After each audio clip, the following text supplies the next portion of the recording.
ملک افغانستان کی صورتحال لمحہ بہ لمحہ تبدیل ہو رہی ہے، اور بڑی تیزی کے ساتھ آپ نے دیکھا کہ امریکن ٹروپس کی ابھی روانگی شروع ہوئی تھی کہ فتوحات کا پے در پے سلسلہ شروع ہو گیا تھا، اور اب تو چیخیں ہمیں جنوبی ایشیا کے ہر طرف سے سنائی دے رہی ہیں۔ نئی آنے والی جو انتظامیہ ہوگی اور جو نئے خواتین جس طریقے سے کابل میں داخل ہوئے ہیں، اور آتے ساتھ جو انہوں نے اقدامات کیے ہیں، انہوں نے اس تاثر کی یکسر نفی کر دی ہے جو ان کے بارے میں سوچا جا رہا تھا۔ گزشتہ روز ہم نے دیکھا ہے کہ وہاں پر جو اہل تشیع کے جو مجالس تھیں اور جن صوبوں میں ان کے زیادہ اکثریت تھی یا جہاں پر ان کے مراکز تھے، وہاں کی سیکیورٹی کے لیے باقاعدہ ایک اعلامیہ جاری ہوا کہ جو ذمہ داران ہیں خواتین کے، وہ مختلف اسپتالوں میں جا رہے ہیں، لیڈیز ڈاکٹرز صاحبان کے ساتھ وہ میٹنگز کر رہے ہیں۔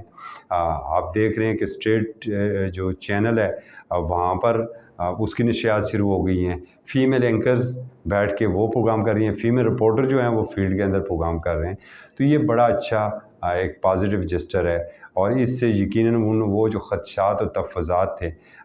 ان کی بھی نفی ہوگی، اور جو بالخصوص بیرونی دنیا ہے ان کے ساتھ انہیں اپنے تعلقات معمول پر لانے میں بھی اس سے بڑی حد تک مدد ملے گی۔ پراپیگنڈا تو بہت زیادہ کیا جا رہا ہے، اور بالخصوص جس طریقے سے وہ بعض ممالک کو بالکل ہی گھاس نہیں ڈال رہے ہیں، اس کی وجہ سے پراپیگنڈا تو خاصا زور پکڑے گا، لیکن یہ بڑے پازیٹیو سائن ہیں جو اب تک ہمارے سامنے آئے ہیں، یہ بہت اچھے ان کے فیصلے ہیں۔ اور پھر ایک افسوسناک فعل وہاں پر جو ہوا، جو امریکن طیارے کے ساتھ جو کچھ لوگ لٹک کے گئے تھے، ان میں سے کچھ کی تو ڈیڈ باڈیز مل چکی ہیں، اور خود جو ہے وہ امریکن ایئر فورس کی جانب سے یہ بتایا کہ قطر میں جب پہنچیں تو کچھ اعضاء باڈی کے جو لینڈنگ گیئر کے ساتھ انہیں وہاں پر ملے ہیں۔ لیکن ایک سوال یہ پیدا ہوتا ہے کہ جو وہ فوٹیج سامنے آئی تھی اس میں جہاز کے صرف ایک طرف لٹکے ہوئے افراد کی تعداد کم از کم 12 سے 15 تھی، اور اگر 3 سے 4 یہاں پر وہ گر کے